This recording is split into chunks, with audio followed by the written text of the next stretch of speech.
നമസ്കാരം. AICC general സെക്രട്ടറിയായി സജീവ രാഷ്ട്രീയത്തിലെത്തിയ പ്രിയങ്ക ഗാന്ധി കേരളത്തിൽ ലോക്സഭാ തെരഞ്ഞെടുപ്പിൽ പ്രചരണത്തിനെത്തുമെന്ന് റിപ്പോർട്ടുകൾ വരുന്നു. ഇത് സംബന്ധിച്ച് AK ആന്റണിയുമായും KC വേണുഗോപാലുമായും KPCC president Mullappally Ramachandran ചർച്ച നടത്തിക്കഴിഞ്ഞു. തെരഞ്ഞെടുപ്പ് പ്രചാരണത്തിനായി രാഹുൽ ഗാന്ധി എത്താത്ത മേഖലകളിൽ പ്രിയങ്ക ഗാന്ധി എത്തിച്ച് തെരഞ്ഞെടുപ്പ് പ്രചാരണം കൂടുതൽ ഉഷാറാക്കാനാണ് കോൺഗ്രസ് നേതൃത്വം ആലോചിക്കുന്നത്. നെഹ്റു കുടുംബത്തോടുള്ള കേരളത്തിലെ ജനതയുടെ താൽപ്പര്യത്തെ മുതലാക്കുകയാണ് കോൺഗ്രസ് ലക്ഷ്യമാക്കുന്നത്. പ്രിയങ്ക ഗാന്ധിക്ക് കേരളത്തിലെ UDF അനുഭാവികളിലുള്ള സ്വാധീനവും ഇത്തരമൊരു നീക്കത്തിന് കാരണമാകുന്നുണ്ട്.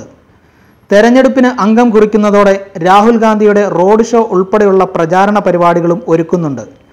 മലബാർ, മധ്യ കേരളം, തെക്കൻ കേരളം എന്നിവിടങ്ങളിലായി രാഹുലിൻ്റെ 3 റോഡ് ഷോകൾ നടത്താനാണ് പദ്ധതി. തെരഞ്ഞെടുപ്പ് അടുക്കുന്നതോടെ രാഹുൽ ഗാന്ധിയും പ്രിയങ്ക ഗാന്ധിയും പ്രചാരണത്തിനെത്തുന്നത് പ്രവർത്തകരിൽ ആവേശം നിറയ്ക്കും.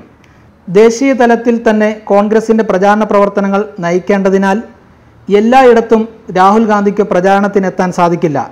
രാഹുൽ വരാത്ത മേഖലകളിൽ പ്രിയങ്കയെ കൊണ്ടുവരാനാണ് KPCC ഉദ്ദേശിക്കുന്നത്. ഇന്ദിരാഗാന്ധിയെ അന്നും ഇന്നും ആരാധിക്കുന്ന കേരളത്തിലെ വലിയൊരു വിഭാഗം സ്ത്രീകൾക്കും ഇന്ദിരയുടെ രൂപസാദൃശ്യമുള്ള പ്രിയങ്കയുടെ വരവ് ആവേശം പകരുമെന്ന് തന്നെയാണ് നേതാക്കൾ കരുതുന്നത്. ഇപ്പോൾ വിദേശത്തുള്ള പ്രിയങ്ക മടങ്ങിയെത്തിയാലുടൻ ഇക്കാര്യം പരിഗണിക്കാമെന്നാണ് KPCCയോട് ദേശീയ നേതൃത്വം നൽകിയിരിക്കുന്ന മറുപടി. മലയാളികൾക്ക് പ്രിയങ്കയോടുള്ള പ്രിയം തെരഞ്ഞെടുപ്പിൽ പരമാവധി പ്രയോജനപ്പെടുത്തണമെന്നാണ് KPCC നേതൃത്വത്തിൻ്റെ നിലപാട്. തെരഞ്ഞെടുപ്പ് മുന്നോടിയായി കേരളത്തിൽ കുറച്ച് സ്ഥലങ്ങളിലെങ്കിലും പ്രിയങ്ക പ്രചാരണത്തിനിറങ്ങിയാൽ സംസ്ഥാനത്തുടനീളം UDFന് നേട്ടമുണ്ടാകുമെന്നും നേതൃത്വം പ്രതീക്ഷിക്കുന്നു. നിലവിൽ UP കേന്ദ്രീകരിച്ചുള്ള പ്രചരണത്തിൻ്റെ ചുക്കാൻ പിടിക്കാനാണ് പ്രിയങ്കയ്ക്ക് പാർട്ടി നൽകിയ നിർദ്ദേശം. ഇതോടൊപ്പം മറ്റ് സംസ്ഥാനങ്ങളിലും പ്രിയങ്കയെ നിയോഗിക്കാൻ പാർട്ടി തീരുമാനിച്ചിട്ടുണ്ട്. നെഹ്റു ഗാന്ധി നേതൃത്വത്തിൻ്റെ ജനാധിപത്യ മതേതര മൂല്യങ്ങളെ എന്നും ഇഷ്ടപ്പെടുന്നവരാണ് മലയാളികളെന്നും പ്രിയങ്കയുടെ വരവ് പാർട്ടിക്ക് കരുത്തേകുമെന്നും KPCC പ്രസിഡന്റ് മുല്ലപ്പള്ളി രാമചന്ദ്രൻ പറഞ്ഞു.